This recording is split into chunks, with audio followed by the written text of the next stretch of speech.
بسم اللہ الرحمن الرحیم۔ شروع اللہ تعالیٰ کے نام سے جو بڑا مہربان نہایت رحم والا ہے۔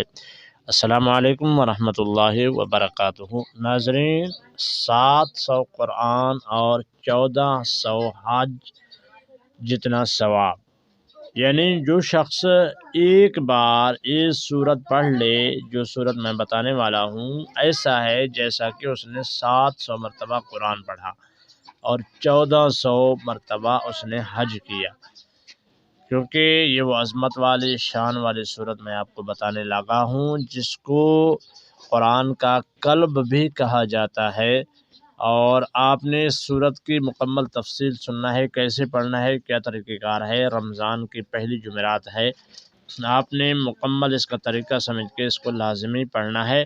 اس سے پہلے آپ سے چھوٹی سی گزارش ہے، اگر آپ ہمارے چینل پر نئے ہیں تو چینل کو سبسکرائب کریں، ویڈیو کو لائک بھی کر دیں اور کامنٹ سیکشن میں اپنی قیمتی رائے بھی ضرور دینا۔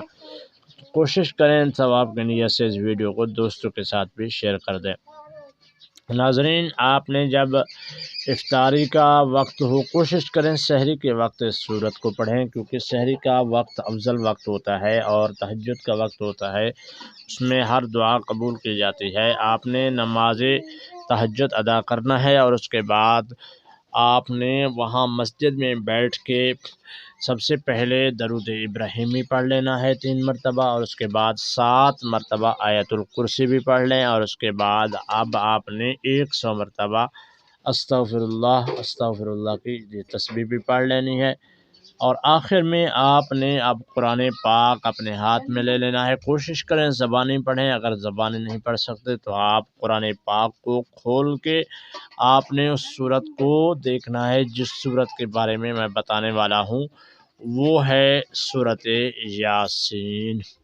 سورۃ یاسین کو آپ سب سے پہلے یہ چیزیں پڑھنے کے بعد بسم اللہ پڑھیں گے، بسم اللہ سے شروع کریں اور سورۃ یاسین کو مکمل پڑھ لیں۔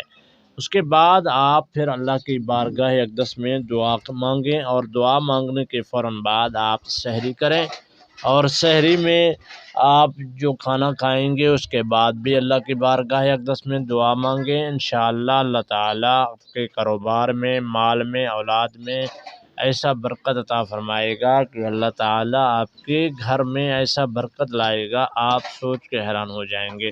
اس ویڈیو کو دوستوں کے ساتھ بھی لازم شیئر کریں ثواب کی نیت سے، آپ بھی کوشش کریں اس وظیفے کو کرنے کے لیے۔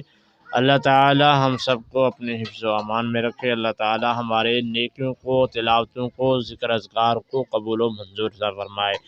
اللہ تعالیٰ تمام بیماروں کو شفا عطا فرمائے۔ جو لوگ کامنٹ کرتے ہیں میں ان کے لیے دعا گو ہوں۔ اللہ تعالیٰ ہم سب پر اپنی خاص رحمتیں اور برکتیں عطا فرمائے۔